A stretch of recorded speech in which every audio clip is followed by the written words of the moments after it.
From Coimbatore. ഈ മനോഹരമായ programme ഇത്രയും വിജയിപ്പിക്കാൻ വേണ്ടി ഇതിന്റെ ബാക്ക്ഗ്രൗണ്ടിൽ നന്നായി ഹാർഡ് വർക്ക് ചെയ്ത Shri Manikandan purple diamond, Shri Rammohan executive diamond, മറ്റ് എന്റെ ഡയമണ്ട് കൊളീഗ്സ്, ഇവിടെ എത്തിച്ചേർന്നിരിക്കുന്ന 100% ദൈവത്തിന്റെ ഒരു പ്രത്യേക നിയോഗത്താൽ ഇന്നിവിടെ എത്തിച്ചേർന്നിരിക്കുന്ന വരും കാലത്ത് വലിയ നേട്ടങ്ങൾ ഉണ്ടാക്കാൻ പോകുന്ന 1000-ലേറെ പ്രിയ സുഹൃത്തുക്കൾ, എല്ലാവർക്കും എന്റെ സ്വാഗതം. നമ്മുടെ ജീവിതത്തിൽ പലപ്പോഴും വളരെ ആകസ്മികമായിട്ടാണ് പല കാര്യങ്ങളും സംഭവിക്കുന്നത്. എന്നെ സംബന്ധിച്ചിടത്തോളം ഞാൻ അൻസർ സാറിനെ കാണുന്നത് ബാംഗ്ലൂരിലെ ഞങ്ങളുടെ പള്ളിയുടെ പുറത്ത് ഒരു ബാനർ കെട്ടിവെച്ചിരിക്കുന്നു, ഓണാഘോഷം sponsored by olive life sciences. അപ്പോൾ ഒലിവ് ലൈഫ് സയൻസസിൽ വർക്ക് ചെയ്യുന്ന ഒരാളെ എനിക്ക് പരിചയം ഉണ്ടായിരുന്നു. അന്നേരം എനിക്ക് അദ്ദേഹത്തെ ഓർമ്മ വന്നു, വിളിക്കാൻ തോന്നി. വിളിച്ചപ്പോൾ ഞാനുള്ള സ്ഥലത്തിന് തൊട്ടടുത്ത് അദ്ദേഹം ഉണ്ടായിരുന്നു. അങ്ങനെയാണ്, അദ്ദേഹം വഴിയാണ് ഞാൻ അൻസർ സാറിലേക്ക് എത്തുന്നത്. ഇതൊക്കെ ഒരു എന്താണ് പറയാ, ഇതൊരു നിയോഗമാണ്. ഇപ്പോ ഇവിടെ ഇരിക്കുന്ന നിങ്ങളെ ഓരോരുത്തരെ സംബന്ധിച്ചിടത്തോളം ഒരുപക്ഷെ ഒരു ദിവസം മുമ്പ്, ഒരാഴ്ച മുമ്പ്, ഒരുപക്ഷെ ഒരു മാസം മുമ്പായിരിക്കും ഈ ഒരു പ്രോഗ്രാമിന് ഇവിടെ വരണം എന്ന് നിങ്ങൾ തീരുമാനിച്ചിട്ടുണ്ടാവുക. പക്ഷേ ദൈവം ഒരു വർഷത്തിന് മുമ്പേ, അല്ലെങ്കിൽ നിങ്ങൾ ജനിക്കുന്ന അന്ന് തന്നെ ദൈവത്തിനറിയാം 2023 ജൂൺ മാസം 18-ാം തീയതി നിങ്ങൾ എവിടെ ആയിരിക്കും എന്നുള്ളത്. ശരിയാണോ അല്ലേ? അതെ. പലപ്പോഴും നമ്മുടെ ജീവിതത്തിലെല്ലാം എനിക്കിപ്പോ എന്റെ കാര്യമേ പറയാൻ പറ്റുള്ളൂ. ഒരുപാട് പ്രാർത്ഥിച്ചിട്ടുണ്ട് ഈ കിടക്കുന്ന ലെക്സസ് പോലൊരു കാറ് നമുക്കും ഉണ്ടാവണം. ഞാൻ പ്രാർത്ഥിച്ചിട്ടുണ്ട്. ആ കിടക്കുന്ന മെർസിഡീസ് പോലൊരു കാറ് കിട്ടിയിരുന്നെങ്കിൽ എന്ന് ഞാനും പ്രാർത്ഥിച്ചിട്ടുണ്ട്. ഇവിടെയൊക്കെ നമ്മൾ കാണുന്ന പോലത്തെ ഒരു ലൈഫ് സ്റ്റൈൽ, ലേ മെറിഡിയൻ പോലൊരു ഹോട്ടലിൽ അൻസർ സാറിന്റെ കല്യാണം വരെ ഇവിടെ നടന്നു. ആ കല്യാണം നടക്കുന്ന സമയത്ത് പലപ്പോഴും സാധാരണക്കാരെ സംബന്ധിച്ചിടത്തോളം, അല്ലെ എന്റെ അച്ഛനെ സംബന്ധിച്ചിടത്തോളം, ഇവിടെ കയറി ഒരു ചായ കുടിക്കുക എന്ന് പറഞ്ഞാൽ നടക്കുന്ന കാര്യമായിരുന്നില്ല. കല്യാണം നടത്തൽ പോട്ടെ.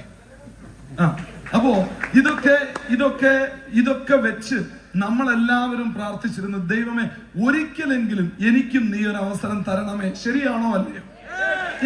ഇതൊക്കെ വളരെ ഫ്രാങ്ക് ആയിട്ട് സംസാരിക്കുന്ന കാര്യങ്ങളാണ്. ഒരിക്കലെങ്കിലും ഒരു അവസരം എനിക്കും തരണമേ ദൈവമേ എന്ന് നമ്മളും പ്രാർത്ഥിച്ചിരുന്നു.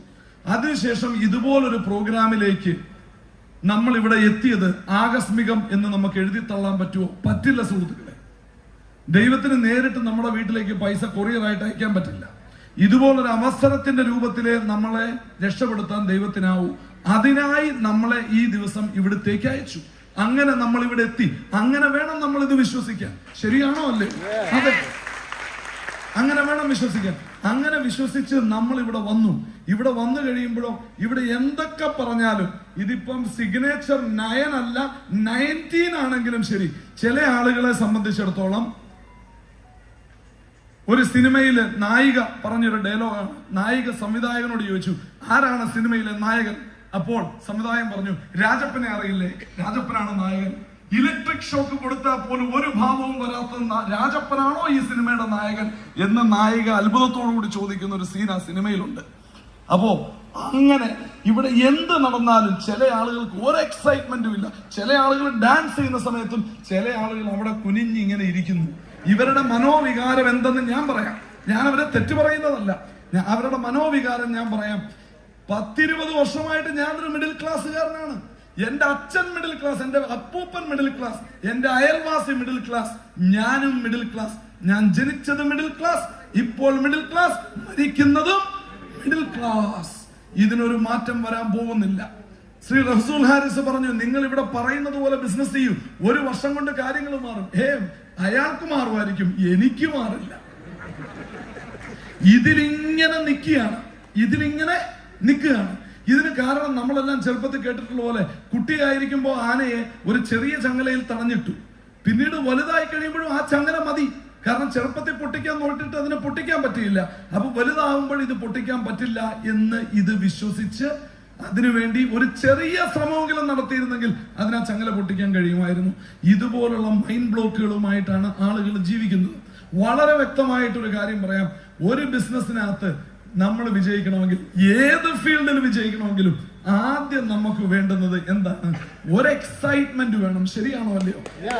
ഒരു ചെയ്യുന്ന കാര്യത്തോട് ചെയ്യുന്നതിൽ ഒരു ഇൻട്രസ്റ്റ്, ഒരു താല്പര്യം, എന്നാൽ ഇത് എങ്ങനെയുണ്ടെന്ന് നോക്കാം എന്ന രീതിയിലുള്ള ഒരു മൈൻഡ് സെറ്റ്. അങ്ങനെ ഒരു മൈൻഡ് സെറ്റ് ഉണ്ടെങ്കിൽ മാത്രമേ നമുക്ക് മുന്നോട്ട് പോകാൻ പറ്റൂ. അതിന് നമുക്ക് നല്ലൊരു എനർജി വേണം. അങ്ങനെ ഒരു എനർജി നമുക്ക് ഉണ്ടാവണമെങ്കിൽ നമുക്ക് ആദ്യം വേണ്ടുന്ന ഒരു കാര്യം ഇതാണ്. ശരിക്കും എന്താണ്? ഞാൻ ഇതിൽ വിജയിക്കും എന്നുള്ള വിശ്വാസം. ഞാൻ ഇതിൽ വിജയിക്കും എന്നുള്ള വിശ്വാസം. ഞാനിപ്പോ പറയാം, എന്റെ വിശ്വാസത്തിന്റെ അടിസ്ഥാനം വളരെ സിമ്പിൾ ആയിട്ടുള്ള ഒരു ലോജിക്കാണ്. ഞാൻ പഠിച്ച കോളേജിന്റെ ആപ്തവാക്യം ഇങ്ങനെയായിരുന്നു: with God nothing shall be impossible. ദൈവം കൂടെ ഉണ്ടെങ്കിൽ അസാധ്യമായി ഒന്നുമില്ല. അപ്പോ ദൈവത്തിനെ സംബന്ധിച്ചിടത്തോളം എന്നെ ഒരു ഡയമണ്ടോ ബ്ലാക്ക് ഡയമണ്ടോ ആക്കുന്നത് ഒരു വലിയ കാര്യമല്ല. ആ ഒരു വിശ്വാസത്തിലാണ് ഞാൻ ഈ ബിസിനസ്സിലേക്ക് ഇറങ്ങിയത്. ഞാൻ ഇന്നലെ ഡൽഹിയിലായിരുന്നു. ആ ഡൽഹിയിൽ വെച്ച ആ പ്രോഗ്രാമിൽ ഞാൻ അവിടെ ആൾക്കാരോട് പറഞ്ഞു, ഞാൻ ഡൽഹിയിൽ ആദ്യമായിട്ട് വന്നത് എന്റെ കോളേജിൽ പഠിക്കുമ്പോഴാണ് വരുന്നത്. ഞാൻ ആദ്യമായി ഡൽഹിയിൽ വരുന്നത് ഇന്ത്യൻ പ്രസിഡന്റിന്റെ അടുത്ത് നിന്ന് ഒരു അവാർഡ് കയ്യിൽ വാങ്ങിക്കാൻ വേണ്ടിയിട്ടാണ്. Inter university youth parliament competition national wide first prize gold medal. അത് മേടിക്കാനാണ് ഞാൻ ആദ്യമായിട്ട് ഡൽഹിയിൽ വരുന്നത്. അപ്പോ എനിക്ക് LLB ഡിഗ്രി ഉണ്ട്. എനിക്ക് പിന്നെ എന്താണ് ഈ പറയുന്ന രീതിയിലുള്ള ചില കാര്യങ്ങളൊക്കെ കിട്ടിയിട്ടുണ്ട്. ഒരു ജോലി കിട്ടുക എന്ന് പറയുന്ന ഒരു പ്രശ്നമുള്ള കാര്യമല്ല. ഉറപ്പായിട്ടും ശ്രമിച്ചാൽ ഒരു ജോലി കിട്ടും. ആർക്കാ കിട്ടാത്ത? പക്ഷെ അതിനകത്ത് വേറൊരു പ്രശ്നമുണ്ട്. ഒരു ജോലിയിലൂടെ നമ്മൾ മുമ്പോട്ട് പോകുമ്പോൾ, ഞാൻ അതുപോലൊരു ബാക്ക്ഗ്രൗണ്ടിൽ നിന്നാണ് വന്നത്. എന്റെ തലയിൽ മുഴുവൻ അടിച്ചു വെച്ചിരുന്ന ഒരു കാര്യം ഇതാണ്: നന്നായി പഠിക്കുക, നല്ല ജോലി കിട്ടും, ജീവിതത്തിൽ രക്ഷപ്പെടും. പക്ഷെ ഈ ഫോർമുല തെറ്റാണെന്ന് പിന്നീട് നമുക്ക് മനസ്സിലാക്കി. Thanks to my applying doctor Shamsuddin. അദ്ദേഹം എന്നോട് പറഞ്ഞു, ഈ ഫോർമുല പൊട്ടത്തെറ്റാണ്. ഈ ഫോർമുല ഇപ്പോ ഞാൻ വളരെ വ്യക്തമായിട്ടൊരു കാര്യം പറയാം. നമ്മുടെ ചെയർമാൻ സി ആൻസർ എപ്പോഴും പറയുന്ന ഒരു വാചകം: പഠനം കഴിഞ്ഞാൽ ഒരു വ്യക്തി ലൈഫിൽ ഒരു ബിസിനസ് എങ്കിലും ചെയ്തിരിക്കണം. ഒരു ബിസിനസ് എങ്കിലും ചെയ്താൽ മാത്രമേ അവൻ ഈ ലോകം എന്താണെന്ന് ശരിക്കും മനസ്സിലാവുള്ളൂ. അത് മനസ്സിലാവണമെങ്കിൽ അവൻ ഒരു ബിസിനസ് എങ്കിലും ചെയ്തിരിക്കണം. കാരണം ഒരു ബിസിനസ് എങ്കിലും ഒരു വ്യക്തി ചെയ്തില്ല എങ്കിൽ അവൻ എത്ര നല്ല ജോലി കിട്ടിയാലും അവൻ ഒരു ലെക്സസിന്റെ സ്പെയർ പാർട്സ് ആകാനേ അവന് കഴിയൂ. ഒരു ലെക്സസിന്റെ സ്പെയർ പാർട്സിനെക്കാട്ടിലും മഹാനാണ് ഒരു ഫുൾ മാരുതി 800 കാർ എന്ന് ഞാൻ വിശ്വസിക്കുന്നു. അപ്പോ നമ്മളൊരു എംപ്ലോയി ആയി നിൽക്കാൻ വേണ്ടി നമ്മൾ നമ്മുടെ തലമുറയെ തയ്യാറാക്കുമ്പോൾ നമ്മളൊരു സ്പെയർ പാർട്സ് ആയി മാറുകയാണ്. അതേസമയം ഒരു ബിസിനസ് നമ്മൾ ചെയ്യുമ്പോൾ നമുക്കതിന്റെ എല്ലാ ഫങ്ഷനാലിറ്റിയും നമുക്ക് ഡീൽ ചെയ്യാൻ പറ്റുന്നു. ബിസിനസ്സിൽ വിജയിച്ചാൽ വെരി ഗുഡ്. കാരണം ലോകത്തൊരു പ്രൊഫഷനിലും ബിസിനസ്സിൽ കിട്ടുന്നത് പോലെ വരുമാനം കിട്ടത്തില്ല. അപ്പൊ അതുകൊണ്ട് ബിസിനസ് വിജയിച്ചാൽ വെരി ഗുഡ്. ഇനി ബിസിനസ്സിൽ പരാജയപ്പെട്ടാലോ? ജീവിതത്തിൽ പരാജയപ്പെടാതിരിക്കാനുള്ള നിരവധി ലെസണുകളോടുകൂടിയായിരിക്കും നിങ്ങൾ ആ ബിസിനസ്സിൽ നിന്ന് വെളിയിൽ ഇറങ്ങുന്നത്. ഏത് രീതിയിൽ നോക്കിയാലും ഇത് മെച്ചമാണ്. അതുകൊണ്ട് തന്നെ ഇന്ത്യയുടെ പ്രധാനമന്ത്രി നരേന്ദ്രമോദി പറഞ്ഞത് ഇങ്ങനെയാണ്: ഒരു ഒനിയൻ പക്കോട ഷോപ്പെങ്കിലും, പച്ച മലയാളത്തിൽ പറഞ്ഞ ഒരു പെട്ടിക്കടയെങ്കിലും നീ ജീവിതത്തിൽ ഇടൂ, ഒരു ബിസിനസ്സുകാരനാവൂ എന്നാണ് അദ്ദേഹം പറഞ്ഞത്. ഇതിൽ കൂടുതൽ നമുക്ക് ഈ ബിസിനസിനെ പറ്റി മഹത്തരമായിട്ട് പറയാൻ എന്താണുള്ളത്? അപ്പോ ഒരു ബിസിനസ്, ഇവിടെ ഞാൻ ഈ ഇന്റർവെല്ലില് ഒരു അച്ഛനെയും മോളെയും പരിചയപ്പെട്ടു. എനിക്ക് ബഹുമാനം തോന്നിയ ആ അച്ഛനോട്, കണ്ണൻ കുമാർ എന്ന് പറയുന്ന ഒരു പേൾ എക്സിക്യൂട്ടീവായ ഒരു അച്ഛൻ, ആ അച്ഛൻ വളരെ അഭിമാനത്തോടുകൂടി പറഞ്ഞു, എന്റെ മകൾക്ക് 18 വയസ്സായപ്പോൾ ഞാൻ അവൾക്ക് കൊടുത്ത പിറന്നാൾ സമ്മാനം അവളെ ഞാൻ വിവ ബിസിനസ്സിൽ സ്പോൺസർ ചെയ്തു. ആ കുട്ടി ഇന്ന് ഒരു സ്റ്റാർ 1000 ആണ്. ഒരു സ്റ്റാർ 1000 ആണ്. ഇവിടെ അന്നേരം എനിക്ക് ഓർമ്മ വന്നത് ശരിക്കും മഹാനായ ഒരു മനുഷ്യനെയാണ്. അദ്ദേഹത്തിന്റെ പേര് ടോണി ഫെർണാണ്ടസ്, ഒരു മലേഷ്യക്കാരൻ. അദ്ദേഹത്തിന്റെ അമ്മ അദ്ദേഹത്തെ ആദ്യമായിട്ട് ബിസിനസ്സിലേക്ക് കൊണ്ടുവന്നു. ഒരു നെറ്റ്വർക്ക് മാർക്കറ്റിംഗ് ബിസിനസ്സിൽ കൊണ്ടുവന്നു. അതിലായിരുന്നു അദ്ദേഹത്തിന്റെ തുടക്കം. ഇപ്പോൾ അദ്ദേഹം എയർ ഏഷ്യ എന്ന വിമാന കമ്പനിയുടെ ഉടമയാണ്. അദ്ദേഹം പറയുന്നു, ബിസിനസിന്റെ ആദ്യ പാഠങ്ങൾ എനിക്ക് കിട്ടിയത് എന്റെ അപ്ലൈനിൽ നിന്നാണ്. അപ്ലൈൻ ആരാ? അമ്മ. ബിസിനസ് ചെയ്ത് നെറ്റ്വർക്ക് മാർക്കറ്റിംഗ്. മനസ്സിലാക്കണം സുഹൃത്തുക്കളെ. അപ്പോ ഇങ്ങനെയൊക്കെയാണ് ലോകം മുമ്പോട്ട് പോകുന്നത്. ഇവിടെ എന്റെ സുഹൃത്ത് ഓം പ്രകാശ് സൂചിപ്പിച്ചു, ഈ ബിസിനസ്സിന് നല്ലൊരു പേരുണ്ടാക്കാൻ ഇറങ്ങിയേക്കുന്ന അഭിലാഷ് തോമസ്, ഒരു മണ്ണാങ്കട്ടയില്ല. ഇതിന് പേരുണ്ടാക്കലല്ല എന്റെ ജോലി. എന്റെ കൂടെ നിൽക്കുന്നവർക്ക് വരുമാനം ഉണ്ടാക്കി കൊടുക്കലാണ് എന്റെ ജോലി. ഇപ്പോ നേപ്പാളിൽ പുതിയ പ്രധാനമന്ത്രി വന്ന് നമുക്കിപ്പോ എന്താ? നേപ്പാളിലെ പ്രധാനമന്ത്രി ആരായ നമുക്കിപ്പോ എന്താ? ഈ ബിസിനസ്സുമായിട്ട് ബന്ധമില്ലാത്തവർ ഈ ബിസിനസിനെ പറ്റി എന്ത് ചിന്തിച്ചാലും നമുക്ക് വെറും ഗ്രാസ്, അത്രേ ഉള്ളൂ. ശരിയാണോ അല്ലയോ? ഇതിനപ്പുറത്തേക്ക് ഇതിനകത്തൊന്നുമില്ല. പിന്നെ തത്വം പറയുന്നവരോടാണെങ്കിൽ നമുക്കൊരു തത്വം അങ്ങോട്ട് തിരിച്ചു ചോദിക്കാം. ഏതൊരു കമ്പനിയും സാധനം വിൽക്കാൻ വേണ്ടിയിട്ടുള്ളതാണ്. ശരിയാണോ അല്ലയോ? നല്ലതായിക്കോട്ടെ മോശമായിക്കോട്ടെ. മോശം കമ്പനികൾ മയക്കുമരുന്ന് വിൽക്കുന്നവരാണെങ്കിലും മയക്കുമരുന്ന് കൂടുതൽ വിൽക്കാൻ നോക്കും. ശരിയാണോ അല്ലയോ? ഇനി നല്ല കമ്പനി ആപ്പിൾ ആണെങ്കിലും ആപ്പിൾ ഫോൺ പരമാവധി വിൽക്കാൻ നോക്കും. ഈ ഭൂമി മലയാളത്തിൽ അല്ല, ഈ ഇന്ത്യ രാജ്യത്ത് ഒരു കമ്പനിയുടെ പേര് പറയൂ, ഒരു ദിവസത്തിൽ 8ൽ കൂടുതൽ പ്രോഡക്റ്റ് നിങ്ങൾക്ക് വാങ്ങാൻ കഴിയില്ല എന്ന് പറയുന്ന ഒരു കമ്പനിയുടെ ഏത് ഫീൽഡിൽ ഒരു കമ്പനിയുടെ പേര് പറ. എനിക്കാകെ അറിയാവുന്നത് എന്റെ നാട്ടിലെ റേഷൻ കടയാണ്. അവിടെ പറയും, ആ തോമസ് ചേട്ടന്റെ മോനാണ്, നിങ്ങളുടെ വീട്ടിലേക്ക് 5 ലിറ്റർ മണ്ണെണ്ണ അതിൽ കൂടുതൽ തരില്ല. അതല്ലാതെ ഇതിൽ കൂടുതൽ പറ്റില്ല എന്ന് പറയുന്ന ഏതെങ്കിലും ഒരു കമ്പനി. എന്റെ പോയിന്റ് ഇത്രേ ഉള്ളൂ, സാമൂഹ്യ പ്രതിബദ്ധത ഇല്ലാത്ത കമ്പനി ആയിരുന്നുവെങ്കിൽ 8 അല്ല 80 പ്രോഡക്റ്റ് വേണേലും മേടിച്ചോളാൻ പറയും. ശരിയാണോ അല്ലയോ? പ്രോഡക്റ്റ് കൂടുതൽ വിൽക്കുന്നതല്ലേ കമ്പനിക്ക് ലാഭം. ശരിയാണോ അല്ലയോ? അത് തന്നെ സുഹൃത്തുക്കളെ. പിന്നെ നെറ്റ്വർക്ക് മാർക്കറ്റിംഗ് ഇൻഡസ്ട്രിക്ക് അകത്ത് ഡയറക്ട് സെല്ലിങ്ങിനകത്ത് എത്തിക്സ് പറയുന്നവരോടും വലിയ തത്വം പറയുന്നവരോടും എനിക്ക് പറയാൻ ഒരു വാക്കേ ഉള്ളൂ, ഫോറിൻ കമ്പനികളെ മാറ്റി നിർത്ത്. ഇന്ത്യൻ കമ്പനികൾക്ക് പറയാനുള്ളത് ഇത്രയേ ഉള്ളൂ, ദേശസ്നേഹം. എന്താ പറയുന്നത്? ദേശസ്നേഹം. ആംവേ പോലുള്ള ഫോറിൻ കമ്പനികളെ കൗണ്ടർ ചെയ്യാൻ വേണ്ടി ഇന്ത്യൻ കമ്പനിക്കാരൻ പറയുന്ന ഏക സാധനം എന്താണ്? ദേശസ്നേഹം. മറ്റവൻ പറയും എന്റെ പേറ്റന്റ് ഉണ്ട്, ഇവൻ പറയും ഇത് ഇന്ത്യയിൽ ഉണ്ടാക്കിയതാണ്. ഇങ്ങനെയാണ് ഇവനെന്ത് കൗണ്ടർ ചെയ്യാൻ നോക്കുന്നത്. സുഹൃത്തുക്കളെ, ദേശസ്നേഹം അങ്ങനെയല്ല ഉണ്ടാക്കേണ്ടത്. ഒരു ദേശത്തിന്റെ വരുമാനം എന്താണ്? പറയൂ. ഒരു ദേശത്തിന്, ഒരു ഗവൺമെന്റിന്റെ വരുമാനം എന്താണ്? ജനങ്ങൾ കൊടുക്കുന്ന നികുതിയാണ് ഗവൺമെന്റിന്റെ വരുമാനം. ശരിയാണോ അല്ലയോ? MRPയിൽ ബില്ല് ചെയ്ത് ആ മുഴുവൻ പൈസയ്ക്കും GST അടച്ച് ഗവൺമെന്റിന്റെ വരുമാനം വർദ്ധിപ്പിക്കാൻ ശ്രമിക്കുന്ന ഏക ഡയറക്ട് സെല്ലിംഗ് കമ്പനി. ദേശസ്നേഹം ക്രിക്കറ്റ് കളിക്കുമ്പോഴല്ല വേണ്ടത്. ഇന്ത്യയും പാകിസ്ഥാനും ക്രിക്കറ്റ് കളിക്കുമ്പോൾ മാത്രം വരേണ്ടതല്ല ദേശസ്നേഹം. അല്ലെങ്കിൽ കാർഗിൽ യുദ്ധ സമയത്ത് വരേണ്ടതല്ല ദേശസ്നേഹം. ദേശസ്നേഹം നിന്റെ ഓരോ പ്രവൃത്തിയിലും വേണം. ഒരു പട്ടാളക്കാരന്റെ മകൻ ചെയർമാനായിട്ടുള്ള ഒരു കമ്പനിയാണ്, കയ്യിൽ നിന്ന് ആവശ്യമില്ലാതെ മുഴുവൻ പൈസയ്ക്ക് അഡീഷണൽ GST കൊടുക്കുന്നു. നിയമം ലംഘിക്കാതിരിക്കാൻ, നിയമത്തിന്റെ ലൂപ്പ് ഹോളിലൂടെ രക്ഷപ്പെടാതെ മുഴുവൻ പൈസയ്ക്കും GST കൊടുത്ത് ഗവൺമെന്റിന്റെ വരുമാനം കൂട്ടുന്നു. ഇതല്ലയോ ദേശസ്നേഹം? Yes or no? നിങ്ങൾ പറയൂ. ഇതാണ് ദേശസ്നേഹം. അല്ലാതെ തത്വം പറയുന്നതല്ല. ഇപ്പോ ഞാൻ രാവിലെ മോർണിംഗ് ക്ലബ് മീറ്റിംഗുകൾ ചെയ്യാറുണ്ട്, സ്റ്റാർ 500 ആൻഡ് എബോവിന് വേണ്ടിയിട്ട്. ആ നടക്കുന്ന മീറ്റിംഗുകളിൽ എല്ലാ ദിവസവും രാവിലെ എന്റെ കമ്പ്യൂട്ടർ സെറ്റ് ചെയ്യേണ്ട ജോലി എന്റെ മകൾക്കാണ്. ബാംഗ്ലൂരിൽ ടോപ്പ് 10 പ്രോഗ്രാം നടക്കുമ്പോൾ ഞാൻ എന്റെ മക്കളെ കൂട്ടിയിട്ട് വരും. അവിടെ വരുന്ന ലീഡേഴ്സിന് ചായ എടുത്തു കൊടുക്കാനും വെള്ളം എടുത്തു കൊടുക്കാനും എന്നൊക്കെ പറഞ്ഞ് കൊണ്ടുവരും. അതിന്റെ ആക്ച്വൽ ഉദ്ദേശം എന്ന് പറയുന്നത് എന്റെ മക്കൾ സ്കൂളിലെ കാര്യങ്ങൾ മാത്രം പഠിച്ച് ഒരു എംപ്ലോയി ആറ്റിറ്റ്യൂഡിൽ പോകാതിരിക്കാൻ വേണ്ടി, കുറച്ച് എന്റർപ്രണറൽ ഐഡിയ കിട്ടാൻ വേണ്ടി. അപ്പൊ എന്റെ ഭാര്യ ചോദിച്ചു, ഈ 10ാം വയസ്സിലെ ഇതിന്റെയൊക്കെ ആവശ്യമുണ്ടോ? ഞാൻ പറഞ്ഞു ഉണ്ട്. അഭിമന്യുവിന് എത്ര വയസ്സുണ്ടായിരുന്നു? ചക്രവ്യൂഹം വേദിക്കുന്നത് എങ്ങനെയെന്ന് പഠിക്കുന്ന കാലത്ത് അവൻ പുറത്തു വന്നിട്ട് പോലും ഇല്ലായിരുന്നു. ശരിയാണോ അല്ലയോ? അപ്പോഴും പഠിക്കും. ചെറിയ കുട്ടികളെ ഇപ്പോഴേ കൂടെ കൊണ്ട് നടന്ന് നമ്മൾ ഇത് പഠിപ്പിക്കണം. അങ്ങനെ പഠിപ്പിച്ചാൽ മാത്രമേ എന്ത് സംഭവിക്കുകയുള്ളൂ? നമ്മളുടെ മക്കൾക്ക് അവരർഹിക്കുന്ന രീതിയിലുള്ള ഒരു ഉയർന്ന നിലത്തിലുള്ള ഒരു ജീവിത നിലവാരം ഉണ്ടാവുകയുള്ളൂ. അല്ലെങ്കിലും അവരുടെ കയ്യിൽ ലെക്സസ് വരും, അവര് ലെക്സസിന്റെ സെയിൽസ് എക്സിക്യൂട്ടീവ് ആവും. അതിനകത്ത് ഇരുന്നു പോകാൻ അവന് യോഗം ഉണ്ടാവില്ല. നമ്മുടെ മക്കൾക്ക് അതിനുള്ള ശേഷിയുണ്ട്, കഴിവുണ്ട്. പക്ഷെ അത് തിരിച്ചറിയാനുള്ള ബുദ്ധി ആർക്കില്ലാതെ പോയി? ഒരു തലമുറയ്ക്കില്ലാതെ പോയി. ആ തെറ്റ് നമ്മളായിട്ട് ഇനി ആവർത്തിക്കരുത്. ഇതാണ് എനിക്ക് വളരെ വ്യക്തമായിട്ട് പറയാനുള്ളത്. പിന്നെ ഈ വിവ ബിസിനസിനെ സംബന്ധിച്ചിടത്തോളം ഇതിനകത്ത് വിജയിക്കുക, ഇതിനകത്ത് എന്ത് വലിയ ആനക്കാര്യമാണുള്ളത്? എന്റെ ചോദ്യം ഇത്രയേ ഉള്ളൂ.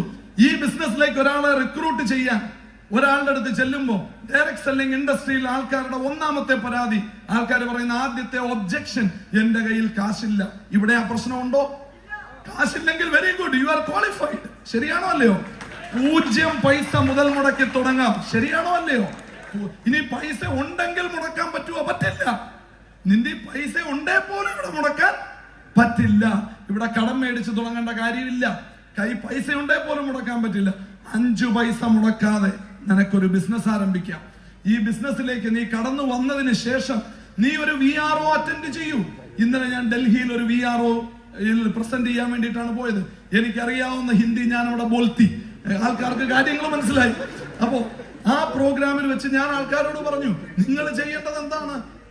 അവിടെ വന്നിരിക്കുന്ന പുതിയ ആൾ VRനോട് ഞാൻ ചോദിച്ചു, ഈ പ്രോഗ്രാം കഴിഞ്ഞപ്പോ എന്ത് തോന്നി? സർ, അടുത്ത ശനിയാഴ്ച ഞാൻ വരുമ്പോൾ ഞാനൊരു VBO ആയിട്ടായിരിക്കും വരിക.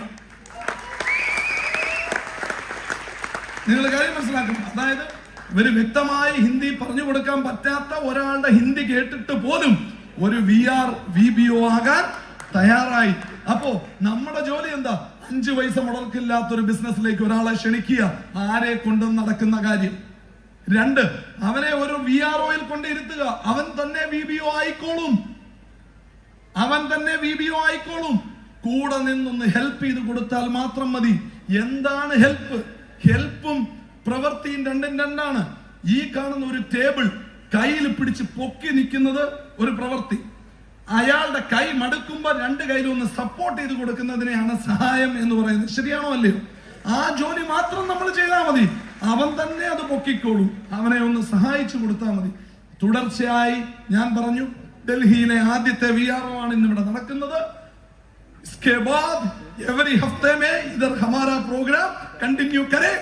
ഞാൻ അങ്ങനെ പറഞ്ഞു. അപ്പൊ അടുത്ത 52 ആഴ്ച ഈ പ്രോഗ്രാം അവിടെ തുടർച്ചയായി നടക്കും.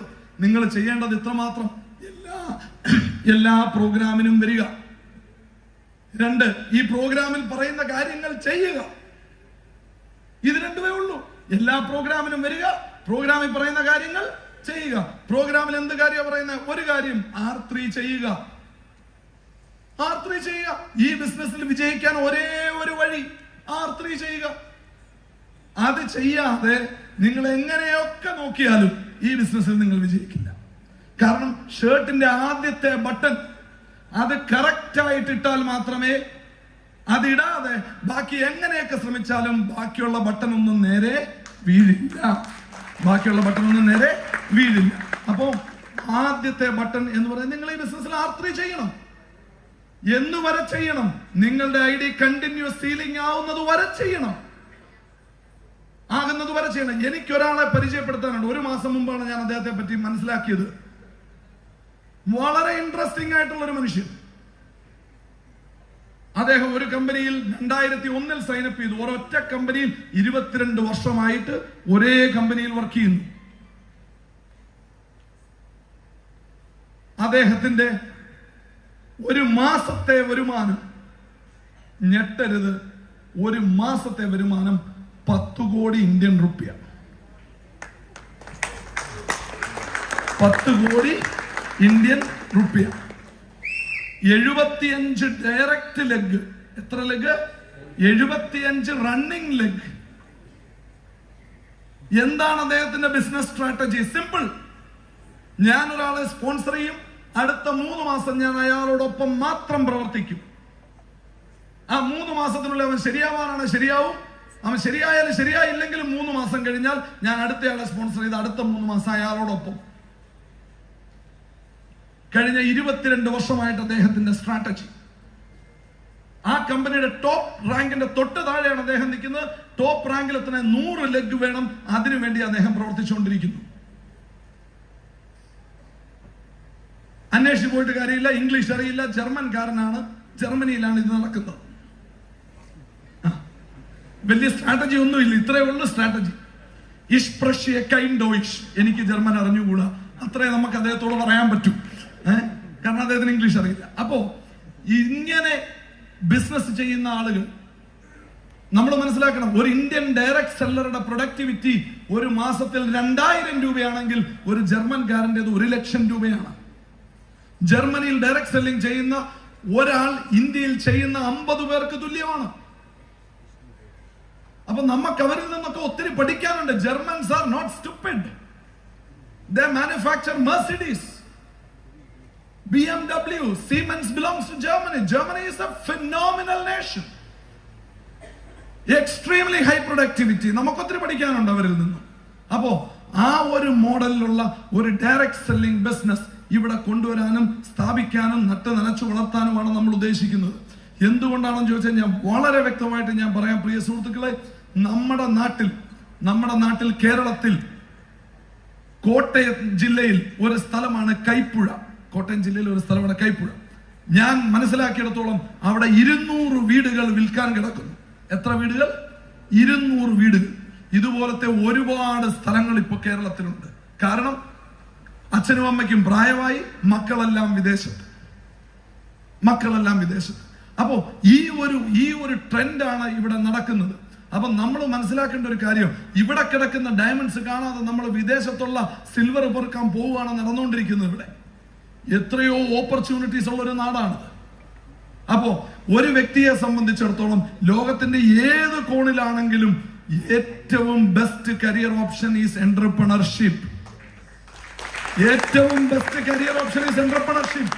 ഫിലിം സ്റ്റാർ അല്ല, സ്പോർട്സ് സ്റ്റാർ അല്ല, അല്ലെങ്കിൽ വേറെ ഏത് ഫീൽഡിനെക്കാട്ടിലും best career option, highest rewarding field is entrepreneurship. Number 1. ഒരു വ്യക്തിക്ക് എന്റർപ്രണർഷിപ്പിലേക്ക് കാലെടുത്ത് വെക്കാൻ ഏറ്റവും പറ്റിയ ഫീൽഡ് ഡയറക്ട് സെല്ലിംഗ് ഇൻഡസ്ട്രി. ഇന്ത്യയിലെ ഡയറക്ട് സെല്ലിംഗ് കമ്പനികളിൽ ഏറ്റവും കരണീയമായിട്ടുള്ള കമ്പനി ഇൻഡസ് വീവ. ഞാൻ വെറുതെ പറയുന്നതല്ല, ഞാൻ പറയുന്നതിന് അടിസ്ഥാനമുണ്ട്.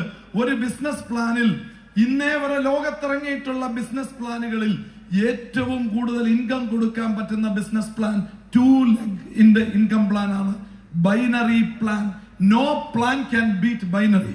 2 leg പ്ലാനിലാണ് ഏറ്റവും കൂടുതൽ ഇൻകം കൊടുക്കാൻ പറ്റുന്നത്. അത് വളരെ വ്യക്തമായ ഒരു സത്യമാണ്. ഈ ലോകത്തെവിടെയും അങ്ങനെയാണ്. ഈ 2 leg പ്ലാനിൽ പ്രവർത്തിക്കുന്ന കമ്പനികൾക്ക് പക്ഷെ ഒരു കുഴപ്പം, അവരുടെ ഉദ്ദേശം പ്രോഡക്റ്റ് വിൽപ്പനയല്ല, പൊസിഷൻ സെല്ലിംഗ് ആണ്. എന്നാൽ 2 leg പ്ലാനിൽ പ്രോഡക്റ്റ് സെല്ലിംഗ് നടത്തുന്ന, അല്ലെങ്കിൽ പ്രോഡക്റ്റ് സെല്ലിംഗ് എന്ന യഥാർത്ഥ ഉദ്ദേശത്തോട് കൂടി പ്രവർത്തിക്കുന്ന ഇന്ത്യയിൽ ഒരേ ഒരു കമ്പനി, അത് നമ്മുടെ കമ്പനി. പിന്നെ നിങ്ങൾ ഇവിടെ ഒരു വീഡിയോ കണ്ടു, ഒരു കേന്ദ്രമന്ത്രി സംസാരിക്കുന്നു. ഏത് കേന്ദ്രമന്ത്രി? നമ്മളുമായിട്ട് ബന്ധമില്ലാത്ത മന്ത്രിയല്ല. ഡയറക്ട് സെല്ലിംഗ് ബിസിനസിന്റെ ഇന്ത്യയിലെ നടത്തിപ്പുകാർ കൺസ്യൂമർ അഫയേഴ്സ് മിനിസ്ട്രിയാണ്. അതിന്റെ മന്ത്രിയാണ് പറഞ്ഞത് എന്ത്? ഇൻഡസ് വീവ. ശരിയാണോ? നിങ്ങൾ കേട്ടല്ലോ. ഇതിൽ കൂടുതൽ ഈ കമ്പനിയെ പറ്റി ഇനി ആര് വന്നു പറയണം? എല്ലാം നരേന്ദ്രമോദിജി തന്നെ പറയണമെന്ന് നിങ്ങൾ വാശി പിടിക്കല്ലേ? പിന്നെന്തിനാണ് ഇത്രയും മന്ത്രിമാർ? ശരിയാണോ അല്ലേ? നമ്മുടെ കൺസേൺ വകുപ്പ് മന്ത്രിയാണ് പറഞ്ഞത്. ഇൻഡസ് വീവ, ആയുർവേദ സിന്ദാബാദ്. ഇതിൽ കൂടുതൽ എന്ത് വേണം? ഈ മന്ത്രിക്ക് നമ്മുടെ കാര്യങ്ങളൊക്കെ അറിഞ്ഞിട്ടല്ലേ പറഞ്ഞിരിക്കുന്നത്. ശരിയാണോ അല്ലയോ? അവർക്ക് ഹൈദരാബാദിൽ ഒരു ഇഷ്യൂ ഉണ്ടായി, അല്ല ഇവിടെ ഇഷ്യൂ ഉണ്ടായി. ഇതൊക്കെ അറിയാതെയാണോ മന്ത്രി ഇത് പറയുന്നത്? അറിയാതെ ഒരു മന്ത്രിയെ കൊണ്ട് പറയിക്കാൻ പറ്റൂ? ഇതെല്ലാം അറിഞ്ഞിട്ട് ഒരു മന്ത്രി പറഞ്ഞെങ്കിൽ നമ്മുടെ ഭാഗത്ത് പ്രത്യേകിച്ച് കുഴപ്പങ്ങളൊന്നും ഇല്ലെന്ന് മനസ്സിലാക്കിയോണ്ടല്ലേ പറഞ്ഞത്. ഇത് കോമൺ സെൻസ്. ഇതിന് മുകളിലേക്ക് ഇനി ആര് പറയാൻ? ഇനി അതിനപ്പുറത്തേക്ക് ഇനി നമ്മുടെ ഓരോ പ്രോഡക്റ്റും എടുക്കൂ. 2014 ഈ കമ്പനി ഇവിടെ തുടങ്ങുമ്പോൾ ഇവിടെ എത്ര പേർക്ക് ഈ രാജ്യത്ത് ഡയബറ്റീസ് ഉണ്ടായിരുന്നോ അതിൽ കൂടുതൽ ആളുകൾക്ക് ഇന്ന് 2023 ഇവിടെ ഡയബറ്റീസ് ഉണ്ട്. ശരിയാണോ അല്ലയോ? അപ്പൊ ഇതിന്റെ പൊട്ടൻഷ്യൽ കൂടുതലാണോ അല്ലയോ? സോറി.